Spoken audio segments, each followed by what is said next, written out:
দেখো তো এই নৌকাটা কিভাবে চলছে। পেট্রোল লাগবে না, বিদ্যুৎও লাগবে না, শুধু একটি রাবার ব্যান্ড ঘোরাতে হবে। রাবার ব্যান্ডটি ঘোরাও, কিছুক্ষণ পর ছেড়ে দাও। তারপর দেখো নৌকাটি কিভাবে নিজের মতো চলে। তুমি কি জানো এটা কেন হয়? এটি একটি খুব সহজ ও মজার পদ্ধতি, যা সঞ্চিত শক্তি অর্থাৎ স্টোরড এনার্জিকে গতিতে পরিবর্তন করে। তুমি রাবার ব্যান্ড ঘোরানোর সময় এতে শক্তি জমা করতে থাকো। এটিকে বলে স্থিতি শক্তি অর্থাৎ পোটেনশিয়াল এনার্জি। যখন তুমি ব্যান্ডটি ছেড়ে দাও তখন সেই শক্তি গতি শক্তি অর্থাৎ কাইনেটিক এনার্জি হয়ে যায়, তার মানে চলার শক্তি।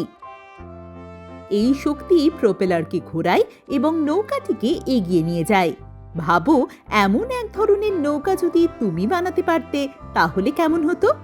তাহলে তোমার চ্যালেঞ্জ, রাবার ব্যান্ডের সাহায্যে চলা এমন নৌকা বানাও যা কমপক্ষে 2 মিনিট ধরে চলতে পারে।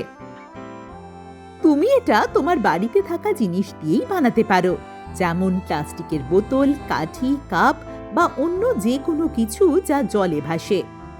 তুমি নৌকাটিকে তোমার নিজের মতো করে যত খুশি ক্রিয়েটিভ বানাতে পারো।